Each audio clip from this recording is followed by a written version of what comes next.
조명 예쁘죠? 이렇게 탁 켜지니까 아주 환하게 우리 찬양대원들 얼굴이 더 광채가 나는 것 같습니다. 얼마나 감사한지 모르겠습니다. 제가 이 여호수아서를 지금 강의하는 중에 가나안 땅에 들어온 이스라엘 백성들이 두 번의 전쟁을 치른 것을 이제 말씀을 통해서 같이 나누었는데요. 하나는 여리고성이고 또 다른 하나는 아이성입니다. 이 두 성을 점령함으로써 드디어 이제 중부 지역을 이제 장악했다라고 보시면 되겠습니다. 가나안 땅 전체를 점령하는 데 있어서 교두보를 마련했다라고 보면 되겠는데요. 이렇게 중부 지역을 이제 장악을 하고 나면 그 다음에 이제 여호수아가 지도자로서 수고한 이스라엘 백성들과 회식을 한번 할 것 같은데 좀 뒤풀이가 회식 쪽이 아니고요. 좀 이상합니다. 회식, 잔치가 아니라 제사를 드리고 있는 것입니다. 에발산으로 이스라엘 백성들이 이끌고 가서 거기서 제단을 쌓고 제사를 드리는 것입니다. 번제와 화목제를 드렸는데요. 이렇게 여호수아가 제사를 드린 것은 하나님 앞에서 언약을 맺는 행위라고 볼 수가 있습니다. 모세가 시내산에서 율법을 받으면서 언약을 맺을 때 역시 번제와 화목제를 드리거든요. 그런 걸 보면 하나님과의 언약을 맺는 행위라 우리가 이렇게 볼 수가 있겠습니다. 중요한 것은 왜 여호수아가 잔치를 베풀지 않고 제사를 드렸느냐 하는 부분인데요. 보통 상식적으로라고 한다면 저 같으면 잔치를 베풀었을 것 같아요. 수고를 했잖아요. 회사 사장이 회사 직원들이 열심히 해서 어떤 성과를 냈을 때에 그 성과에 대한 보상으로 수고했다고 격려하는 차원에서 회식 자리를 마련하는 것이 상식이죠. 왜냐하면 그러한 격려를 받을 때 더 일할 맛이 나잖아요. 그래서 더 열심히 하고 전체적으로는 회사에 유익을 끼치는 것이 되기 때문에 사장 정도면 그 정도 센스는 있어야 되는 거죠. 그렇다고 하면 하물며 전쟁을 치렀을 때 전쟁의 장수가 그 군사들이 수고하여서 승리를 경험했을 때 그것을 축하할 수 있도록 사기를 진작시키기 위해서 수고한 것에 대하여 위로하고 격려하고 보상하는 차원에서 잔치 정도 조촐하게 차려서 이렇게 해주면 얼마나 힘이 나겠어요. 그러면 나머지 북부 쪽으로 남부 쪽으로 앞으로 벌어질 모든 전쟁을 더 힘있게 잘 치르지 않겠습니까? 그런데 여호수아가 그렇게 하지 않고 제사를 드렸다라고 하는 것은 여호수아의 마음에 군사들을 위로하거나 사기를 진작시키는 것이 중요하지 않거나 아니면 불필요하다라는 생각 때문에 그렇게 한 것이 아니고요. 소중한 것, 중요한 것을 먼저 하자라고 하는 차원에서 제사를 드린 것입니다. 영어로 하면 first things first입니다. 첫 번째 것 첫 번에 하고 그 다음 이것도 하고 저것도 하고 하자라고 하는 것이 이 여호수아의 마음이었던 것이죠. 자, 그렇다고 한다면 여호수아가 제사를 드릴 때에는 여호수아 임의로 이제 제사를 드려야 되겠다라고 해서 드린 것은 아닙니다. 이것은 철저하게 모세의 명령을 기억하고 그 명령에 순종을 하고 있는 것입니다. 오늘 말씀 31절 상반절을 보시게 되면 이는 여호와의 종 모세가 이스라엘 자손에게 명령한 것과 모세의 율법책에 기록된 대로 이렇게 제단을 쌓고 있는 것입니다. 실제로 모세가 어떻게 명령하였는지 생생하게 그 현장으로 가서 한번 우리가 살펴보도록 하겠습니다. 신명기 27장입니다. 1절부터 8절까지 봐야 되지만 우리 4절부터 보아도 무방할 것 같아서 4절부터 8절까지 연속적으로 우리 같이 한 목소리로 읽어보도록 하겠습니다. 읽을 때에 내용도 잘 주의해서 생각하시면서 읽으시면 좋겠습니다. 너희가 요단을 건너거든 내가 오늘 너희에게 명령하는 이 돌들을 에발산에 세우고 그 위에 석회를 바를 것이며 또 거기서 내 하나님 여호와를 위하여 제단 곧 돌단을 쌓되 그것에 쇠 연장을 대지 말지니라. 너는 다듬지 않은 돌로 내 하나님 여호와의 제단을 쌓고 그 위에 내 하나님 여호와께 번제를 드릴 것이며 또 화목제를 드리고 거기에서 먹으며 내 하나님 여호와 앞에서 즐거워하라. 너는 이 율법의 모든 말씀을 그 돌들 위에 분명하고 정확하게 기록할지니라. 아멘. 애굽에서 인도해낸 모세가 이스라엘 백성과 함께 가나안 40년을 방황하고 이끌다가 가나안 땅 바로 앞 모압이라고 하는 평지에 이스라엘 백성들을 모아둡니다. 모세는 가나안 땅에 들어가질 못하죠. 그러니까 가나안 땅에 들어가게 될 2세대 이스라엘 백성들에게 당부하는 것입니다. 나는 없을 것이다. 이제 너희가 가나안 땅에 들어가면 이렇게 했으면 좋겠다라고 하는 말씀에 당부를 하게 됩니다. 그 가운데 하나인데요. 이 당부의 말씀을 보게 되면 크게 두 가지를 부탁하고 있는데, 하나는 제단을 쌓고 요단을 건너 가나안 땅에 들어가게 되면 에발산에 가서 제단을 쌓고 제사를 드려라 라고 하는 것 한 가지고요. 두 번째는 돌들에다가 석회를 바르고 거기에 율법을 새겨 기록을 하라 하는 이 두 가지 의식을 이스라엘 백성들에게 명령을 하고 있는 것입니다. 이와 같은 모세의 명령에 여호수아가 1차적으로 순종을 하는 것이죠. 중부를 장악했다라고 하는 것은요, 에발산이 아이성에서 북쪽으로 약 30km 떨어진 곳에 있습니다. 세겜이라고 하는 골짜기를 중심으로 해서 북쪽에 에발산, 남쪽에 그리심산이 있습니다. 마주보고 있는 두 산인데요. 중부를 장악했다는 것은 에발산을 손에 넣었다라고 하는 뜻입니다. 그러니까 여호수아는 에발산에 가서 이 두 의식을 행하라는 모세의 명령을 기억하고 에발산이 수중에 들어왔으니까 지체하지 아니하고 다른 그 무엇보다 먼저 모세의 명령을 따라서 제단을 쌓는 일을 행하게 된 것입니다. 자, 그렇다고 하면 이제 이 두 가지 의식을 우리가 이제 살펴보면서 하나님께서 우리에게 주시는 교훈들을 생각해 보려고 하는데, 오늘은 첫 번째 것에 대해서만 말씀을 드리고 다음 시간에 두 번째 의식, 율법을 돌들에 새겨 넣는 것은 다음 시간에 말씀을 드리도록 하겠습니다. 제단을 쌓고 제사를 드린다라고 하는 여기에서 우리에게 주시는 교훈이 무엇인가를 묵상을 할 텐데요. 아시는 것처럼 구약의 제사라고 하는 것은 오늘날 신약시대에 사는 우리들에게 있어서는 예배와도 같습니다. 예배를 어떻게 드려야 하느냐라고 하는 우리의 예배에 대한 태도에 대한 교훈이 담겨 있는 것이죠. 세 가지로 나눠서 말씀을 드릴 것인데, 그 첫 번째가 제사를 드릴 제단, 그 제단을 무엇으로 만드느냐라고 하는 재료를 한번 살펴보도록 하겠는데요. 한마디로 이야기하면 돌이죠, 돌. 31절 중간쯤 보시기 바랍니다. 쇠 연장으로 다듬지 아니한 새 돌로 만든 제단이라. 돌로 만드는데 어떤 돌이냐 하면 쇠로 된 연장, 쇠 연장으로 다듬지 않은 돌입니다.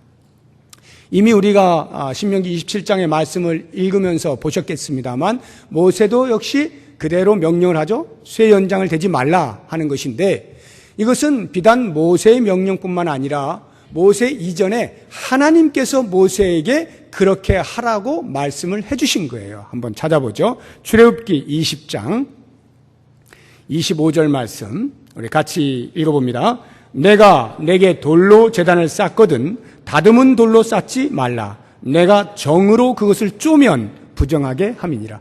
이것은요, 하나님께서 시내산에 올라온 모세에게 율법을 주시면서 말씀하신 겁니다. 제단을 쌓을 때 돌단을 쌓는데 다듬은 돌로 쌓지 말아라.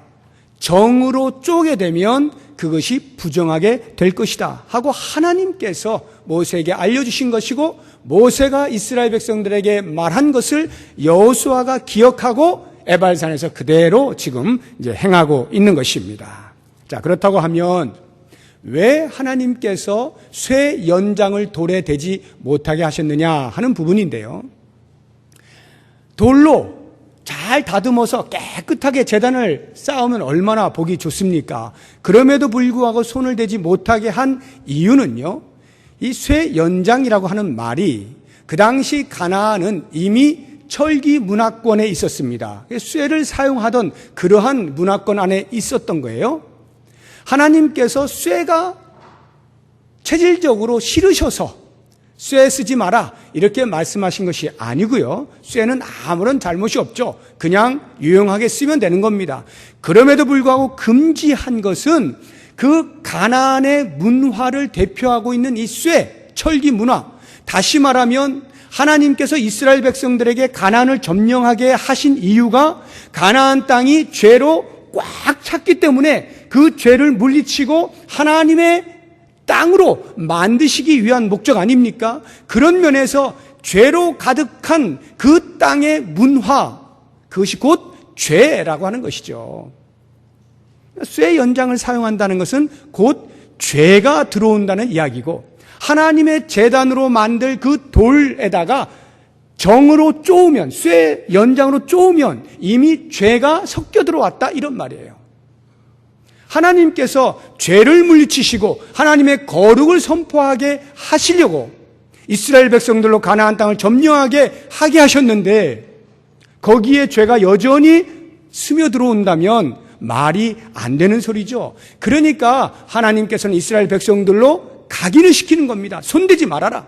죄는 결코 내 앞에 있을 수 없다. 하나님의 거룩 앞에 죄가 함께 섞여 들어올 수 없다. 너희는 철저하게 나의 백성으로서 나의 거룩을 드러내는 삶을 살아야 한다 라고 하는 것을 그 제단을 쌓으며 제사를 드리는 순간에 명심을 하게 하기 위해서 쇠 연장을 대지 못하게 하신 것이죠. 자, 그렇다고 한다면 이제 이 말씀을 우리가 보면서 우리가 오늘날 예배를 드리면서 이것이 과연 우리에게 주는 교훈이 무엇인가, 우리는 과연 어떠한 태도로 하나님을 예배해야 되느냐 하는 것을 생각해 보겠는데요. 둘로 나눠서 보면 하나는 쇠를 대지 말라는 건데요. 쇠를 대지 않는다, 즉 죄가 섞여 들어오지 못하게 하라. 우리가 하나님을 예배하러 나올 때에 죄된 모습으로 그냥 나오지 말라는 거예요. 죄가 있음에도 불구하고 아무렇지도 않게 무감각하게 그냥 나와서 이제 또 예배 드리는 거지, 이렇게 하지 말라는 거예요. 되지 않는 거예요. 죄를 없애는 거예요. 그리고 깨끗한 마음으로, 순전한 마음으로 나와서 예배를 드리는 것입니다. 마치 신랑을 기다리는 신부가 희고 깨끗하고 정결한 옷을 입고 준비하고 맞이하는 것처럼 우리가 하나님을 예배할 때에 우리의 마음에 있는 온갖 더러운 죄들을 다 씻어내 버리고 깨끗한 심령으로 나와서 예배를 드릴 수 있어야 하는 거죠. 그런 면에서 우리가 주일에 이렇게 오전에 예배를 드릴 때마다 한 주간의 우리의 삶을 날마다 돌아보아야 되고, 그 삶에서 하나님께 예배함에 부끄럽지 않을 삶으로의 정결함을 계속 유지하면서 그렇게 주 앞에 나와 예배할 때 하나님께서 그 예배를 기쁨으로 받으시게 되는 것입니다. 다음으로 하나를 더 생각해 보면 그 재료 속에서 쇠 연장을 대지 않는 다듬지 않은 돌이라고 말을 했죠. 다듬지 않았다는 것은 자연석을 말하는 것입니다. 자연석으로 나오라는 것인데 과연 이게 무엇을 의미하는 것인가? 이것은 우리의 예배함이 가식이 없어야 한다는 거예요. 무슨 말이냐면 하나님께 예배할 때 성도는 깨끗한 양심으로 나와야 한다, 죄 없이 나와야 한다 라고 하니까 실제 우리의 삶은 그렇지가 못하잖아요. 죄로 얼룩져 있지 않습니까? 온갖 세파에 시달려 있지 않습니까? 그리고 실수도 하고 죄도 짓고 하지 않습니까? 그러한 삶에 대하여 예배할 때는 깨끗한 마음으로 나오라 했으니까 그것을 살짝 덮어버리는, 포장을 해서 정결한 척하고 나오지 말라는 거예요. 가식을 부리지 말라는 거예요. 뭔가 꾸며서 아닌 척하고 그렇게 나오지 말라는 겁니다. 그렇다고 하면 과연 깨끗한 마음으로 나와야 하는데 죄는 지었지 어떻게 합니까? 그때 이 가식 없음이라고 하는 의미가 바로 이런 겁니다. 내 마음이 상했다면, 죄로 인해서 얼룩져 있다면 그것을 부인하지 않고 주 앞에 나올 때 나는 죄져도 상관없어, 이런 마음이 아니라 하나님 나의 마음 아시죠?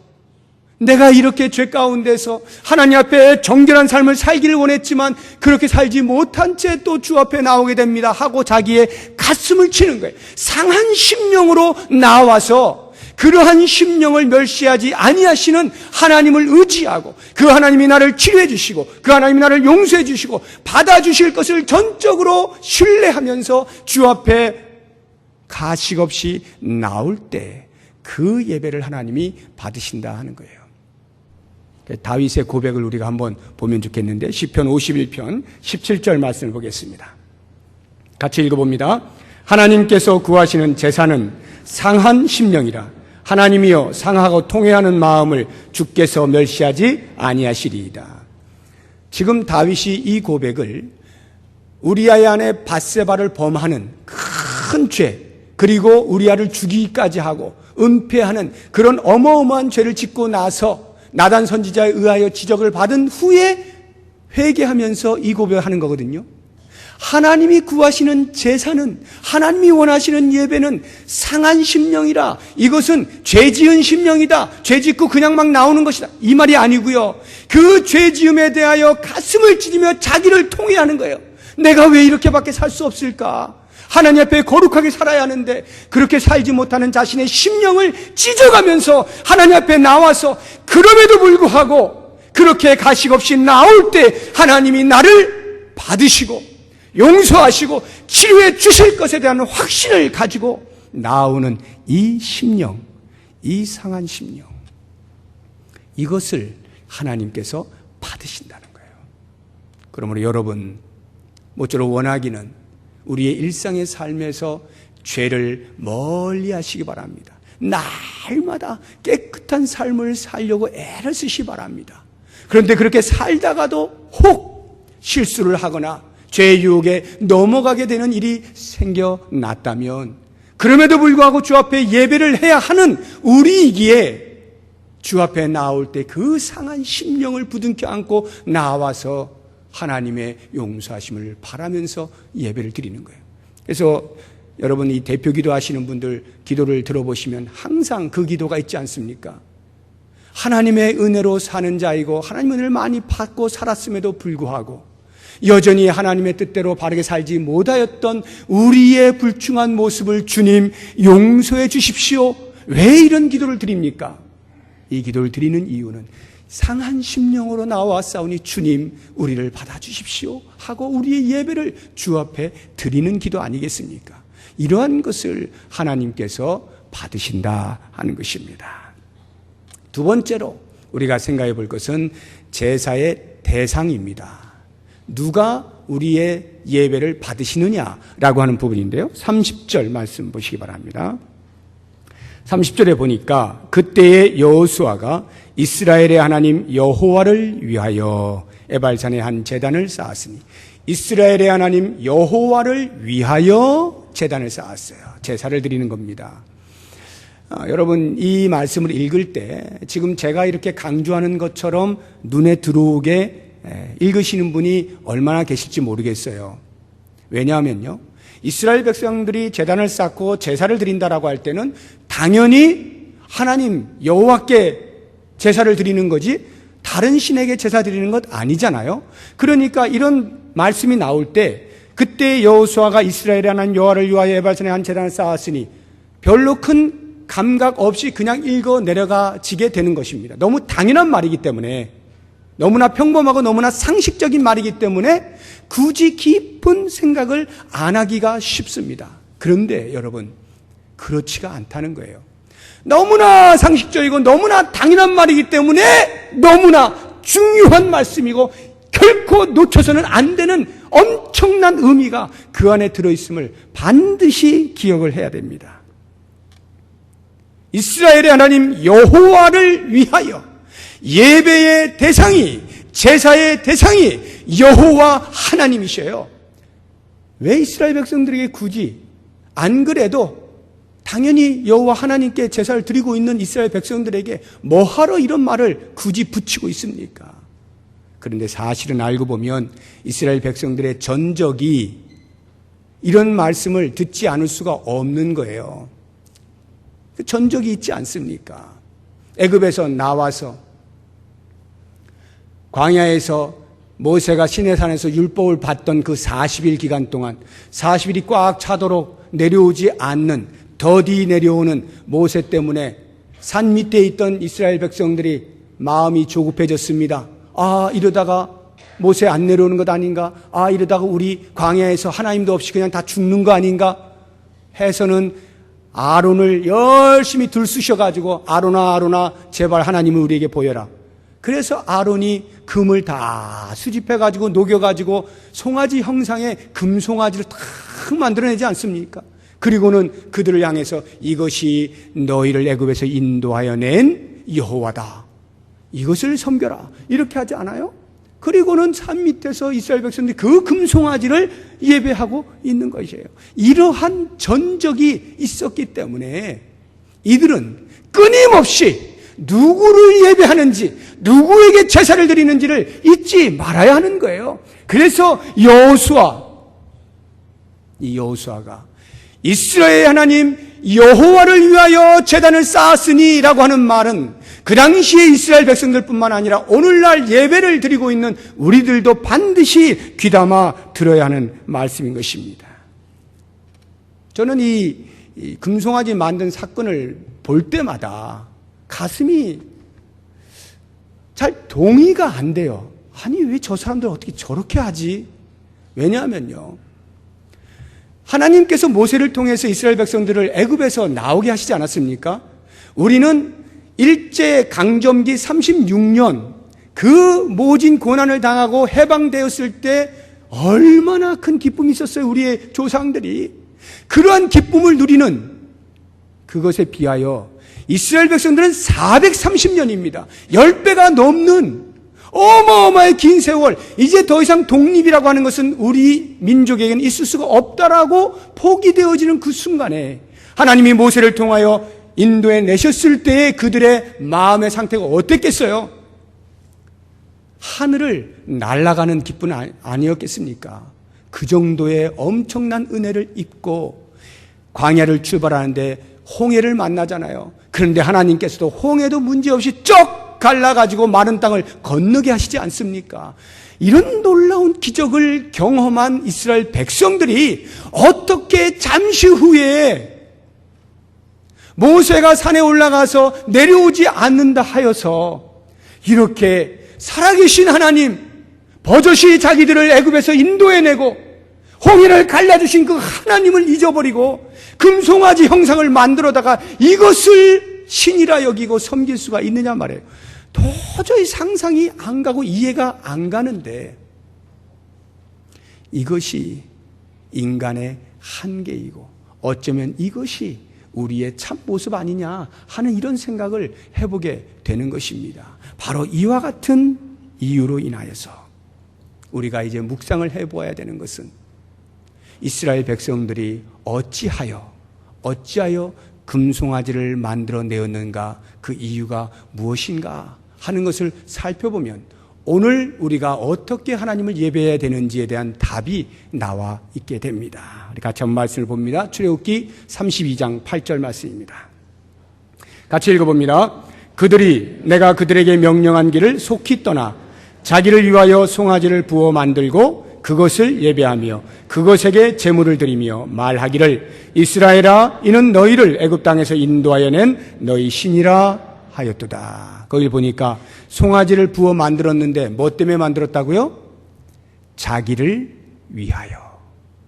송아지를 만들었는데 자기를 위하여 만들었다는 거예요. 그래서 그것에게 예배를 드리고 있는 것입니다. 무슨 말입니까? 제사하는 행위가 누가 제사를 받느냐라고 하는 것에 관심이 없다는 거예요. 지금 이스라엘 백성들은 누가 이 제사를 받느냐가 문제가 아니라 제사를 드리고 있는 내가 얼마나 만족을 하느냐라고 라고 하는 부분에 초점이 맞춰져 있다 보니까 제사를 드릴 명분이 지금 없는 거예요. 모세가 내려오질 않으니까. 그러니까 안 되겠다. 우리가 이래가지고는 불안해서 안 되겠어. 우리의 만족을 위하여 뭔가라도 만들어내야지 하고는 금송아지 만들어다가 신이라고 하고 거기에 예배를 드리는 거예요. 여러분, 이스라엘 백성들이 하나님을 안 섬긴 게 아니에요. 하나님을 섬기는데 둔갑을 시킨 거죠. 살아계신 하나님이 아니라 금송아지를 하나님이라 여기고 둔갑을 시켜가지고 그렇게 예배하고 있는 거예요. 이게 바로 자기의 만족을 위하여 예배한다는 거예요. 예배의 대상에 관심이 없는 거예요. 내 만족을 위해서 무엇이 됐든지 신이라 여길 만한 것 세워놓고 여호와 하나님이라 부르면 되지. 그리고 그냥 예배 드리는 거예요. 얼마나 무서운 일인지 모릅니다. 오늘날 우리가 하나님을 예배할 때 이 시간에도 여러분 모두가 다 예배하기 위하여 나왔고 그 예배 대상은 당연히 여호와 하나님이에요. 지금도 살아계셔서 우리의 삶을 주장하시고 인도하시고 선한 길로 이끄시는 그 좋으신 하나님을 예배하기 위하여 지금 나오신 거예요. 그런데 조심해야 할 것이 혹시 그 예배의 대상이 나도 모르는 사이에 이스라엘 백성들처럼 금송아지를 두고 여호와 하나님이라 착각하면서 예배하고 있지는 아니한가에 대한 점검을 반드시 해야 되는 것입니다. 자기 만족이라고 하는 예배의 대상을 두고 나의 예배 행위에 기뻐하면 그만인 그러한 예배를 드리고 있지는 아니한가를 보아야 하는 겁니다. 지금 이 시간 우리가 앉아서 예배를 드릴 때 과연 나는 여호와 하나님, 지금도 살아계셔서 내 삶을 주관하시는 그 하나님, 나와 동행하시는 그 하나님을 바라보고 그 하나님을 위하여 지금 내가 온 몸을 쏟아서 온 정신을 집중해서 예배하고 있느냐라고 하는 부분을 꼭 점검해야 돼요. 그렇지 않고 누가 받으시는지는 내가 잘 모르겠고 지금 내게 중요한 것은 이 예배의 시간을 통하여서 내가 얼마만큼 은혜를 받았느냐 라고 하는 부분에 대하여 초점을 가지고 계신 분은 목사가 자기가 은혜 받을 만한 말씀을 잘 전하면 은혜 받았다라고 기뻐하고 하나님이 받으실 예배라고 말을 하고, 목사가 자기가 은혜 받을 만한 말이 아닌 것을 전하면 은혜가 없다 하고 예배 죽 썼다 하고 그리고 그냥 나가버리는 이런 우리의 모습이 있지는 아니하냐 하는 것입니다. 내가 중심이 되어서 내가 은혜 받으면 그 예배는 하나님이 받으신 거고, 내가 은혜 받지 못하면 하나님이 받지 않으신 예배가 되는 것이고, 이렇게 되어버리고 있지 않느냐 하는 것입니다. 과연 우리는 정말 이 예배 속에서 하나님의 임재와 하나님이 내 찬송을 받으시고 하나님이 우리의 기도를 들으시고 하나님이 말씀하신 것을 내가 지금 귀 기울여 듣고 그 살아계신 하나님, 나를 인도하시는 그 하나님 앞에 예배하고 있는지, 하나님이 기뻐하실 예배를 드리고 있는지, 거기에 온 정신을 쏟고 있는지, 이 부분을 반드시 점검을 해야 되는 거예요. 그래서 예수님께서 우리들에게 말씀하시기를 예배하는 자는 영과 진리로 예배하라 말씀하시는 거예요. 인간의 욕심, 나의 이기적인 태도, 나를 중심하는 그러한 것 내어놓고 영으로, 하나님이 영이시니까 그 하나님과 교통하는 영으로 예배할 때만이 우리가 하나님을 배울 수 있고 그 하나님을 집중하여 예배할 수가 있다, 이 말 아니겠습니까? 사랑하는 성도 여러분, 모쪼록 원하기는 이날 이후로 우리가 이 말씀을 듣고 이제 예배를 드릴 때마다 다른 그 어떤 것 다 뒤로 내려놓고 가장 먼저 지금 나의 이 예배의 행위를 통하여 하나님이 기뻐 받으실 것이냐라고 하는 이 부분에 집중을 하시고, 그렇게 하나님이 기뻐하실 예배가 되기 위하여 나 자신의 모든 것들을 다 쏟아 붓는 그런 예배가 되므로 정말로 하나님께서 우리 예배를 받으실 때마다 크게 웃으실 수 있는 그런 복된 예배가 될 수 있기를 주의 이름으로 축복합니다. 이제 마지막으로 우리가 한 가지를 더 보는데, 제사의 내용입니다. 여호수아가 과연 어떤 제사를 드렸느냐 하는 부분인데요, 31절 하반절을 보시면 제일 뒷부분에 무리가 여호와께 번제물과 화목제물을 그 위에 드렸으며 번제와 화목제의 제사를 드렸다라고 하는 것입니다. 번제라고 하는 것은 제물을 태워서 드리는 제사입니다. 그냥 통째로 태우는 게 아니라요, 가죽을 다 벗깁니다. 그리고 각을 뜹니다. 각을 뜬다는 말은 조각을 낸다는 말이에요. 왜 조각을 낼까요? 태워서 드릴 때 자칫 타지 않은 채로 올려지는 것이 있지 않게 하기 위해서, 남김없이 다 태워서 올려지게 하기 위해서 각을 뜨는, 조각을 내가지고 속까지 다 타도록 그렇게 해서 올려지는 것이 번제예요. 그래서 이 번제라고 하는 제사는 하나님을 향한 우리의 헌신을 상징하는 것입니다. 이스라엘 백성들이 가나안 땅에 들어와서 하나님의 거룩을 드러내야 하는 하나님의 백성들로서 온전한 삶을 살겠습니다라는 마음으로 드리는 게 번제입니다. 그러면 화목제는 뭐냐? 화목제는 하나님과의 교제를 상징하는 거예요. 그래서 하나님 앞에 감사하는 것, 하나님과 연합된 삶, 이런 것들을 생각하면서 드려지는 것이 화목제라고 하는 것입니다. 자, 그러면 왜 이 두 제사를 함께 드리도록 했는가 하는 부분인데요. 쉽게 이야기하면 헌신하는 자에게 베푸실 하나님의 평화를 맛보라 하는 차원에서 번제와 화목제를 같이 드리도록 하는 것입니다. 자, 그러면 이제 우리가 오늘 예배를 드리는 우리에게 있어서 이 말씀은 어떻게 적용되어야 되겠느냐 하는 부분을 생각을 해보겠습니다. 먼저 번제라고 하는 것. 우리의 예배 드림은요, 하나님께 영광을 돌리는 게 목적이죠. 하나님이 기뻐하시는 예배를 드리는 것이 목적이죠. 그러나 그것이 다가 아니에요. 그렇게 하나님이 기쁨으로 받으신다라고 할 때 우리의 책임이 또한 남아있는데 그것이 바로 헌신이라고 하는 것입니다. 이 예배를 통해서 하나님, 제가 하나님의 백성으로서 일상의 삶에서 거룩을 훼손하지 아니하고 계속하여 깨끗한 양심으로 하나님의 이름에 먹칠하지 않고 살겠습니다라고 하는 다짐, 결심이 반드시 예배 가운데 있어야 돼요. 여러분들이 예배당을 나가기 전에 이 결심을 반드시 해야 되는 거예요. 그래서 사도 바울이 그러므로 형제들아, 내가 하나님의 모든 자비하심으로 너희를 권하노니 너희 몸을 하나님이 기뻐하시는 거룩한 산 제물로 드리라. 이는 너희의 드릴 영적 예배니라. 로마서 12장 1절에 그렇게 말씀하고 있죠. 우리 몸을 하나님이 기뻐하시는 거룩한 산 제물로, 거룩한 산 제물로 드리라. 결심하라는 거예요. 예배를 드릴 때마다 결심하라는 거예요. 그래서 우리의 일상의 삶에 나아갈 때, 삶의 현장에서 그렇게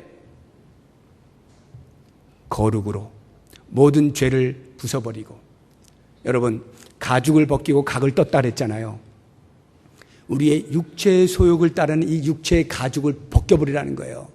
그리고 우리 안에 머물고 있는 죄악 덩어리들을 산산조각을 내라는 거예요. 다 조각 내서 부서뜨려서 그렇게 하나님 앞에 올려드려 태워 없애라는 거예요. 죄를 제거하라는 거예요. 그리고 삶의 현장으로 나아가라는 거죠. 그러니까 예배하면서 계속 죄를 머금고 있는 상태가 되면 안 되는 거예요. 이걸 완전히 깨워버리는 헌신을 올려드리는 것입니다. 결심을 하는 거예요. 그래서 일주일을 다시금 삶의 현장에서 주의 자녀답게 살아내는 게, 이게 번제가 우리에게 주는 예배자의 태도인 것입니다. 그럼 화목제는 뭘까요? 여러분, 제가 예배를 드릴 때 초점을 하나님이 받으시느냐, 우리의 예배를 받으시는 그분에 대하여 초점을 맞추라고 했잖아요. 그렇다면 예배를 드리고 있는 우리는 뭔가 헌신만 하고 그렇게 나가면 끝이냐? 아니요. 하나님이 그렇게 무정한 분이 아니십니다. 그렇게 하나님이 기뻐하실 만한 예배를 드리고 하나님을 바라보고 예배를 드리고, 그렇게 해서 내 삶에서 어떤 하나님의 이름을 거룩하게 드러내기 위하여 다짐하며 나아가는 우리들에게 그냥 빈손으로 나가게 하시지 않는 거예요. 하나님께서 상한 심령으로 찾아온 우리들을 받으시고 용서하시고 만지셔서 치료해 주시는 거죠. 그리고 하나님의 은혜를 풍성하게 받게 하심으로 그 은혜의 힘을 잊고 결단한 대로 살아갈 수 있도록 도우시는 거예요. 이게 하나님의 은혜예요. 그래서 예배에는 하나님이 하늘문을 여시고 내리시는 은혜를 맛보는 시간이기도 한 것입니다. 하나님을 향하여 우리가 예배를 온전히 드릴 때, 그리고 예배당 문을 나서기 전에 하나님 제가 이렇게 살겠습니다, 하나님의 거룩대로 살겠습니다라고 다짐을 할 때 하나님이 우리들에게 말할 수 없는 큰 은혜를 베푸셔서 과연 그렇게 살 수 있는 힘을 공급해 주시는 거예요. 여기에 우리가 예배를 드릴 때마다 하나님의 은혜가 충만하다라고 고백할 수밖에 없는 것이죠. 사랑하는 성도 여러분, 여호수아가 이 땅에서의 승리를 경험했음에도 불구하고 다른 것 다 제쳐두고 가장 먼저 first things first, 하나님을 예배하는 그 자리에 나와서 우리들에게 보여주고 있는 이 교훈들 꼭 마음에 새기시면서 앞으로 우리의 삶에서 하나님을 예배하는 자가 어떻게 살아야 하는지 이 모습대로 살아드림으로 하나님이 웃으시고 하나님이 베푸신 은혜 때문에 우리가 웃으면서 살아갈 수 있는 행복한 신앙생활 하시기를 주의 이름으로 축복합니다. 기도하겠습니다. 하나님 아버지, 감사합니다. 우리의 예배를 받으시는 것을 감사합니다. 우리가 살아계신 하나님, 우리의 삶을 인도하시는 하나님을 기억하고 집중하여 예배케 하심을 감사합니다. 이제 말씀을 듣고 다시 도전을 받습니다. 우리의 일상의 삶에서 하나님의 거룩을 드러내는 삶을 살기로 다짐하며 나아갑니다. 우리의 발걸음에 동행하여 주옵소서. 하나님의 은혜로 충만케 하셔서 이 험한 세상 승리하며 살아갈 수 있는 복을 허락하여 주시옵소서. 예수님의 이름으로 기도드립니다. 아멘.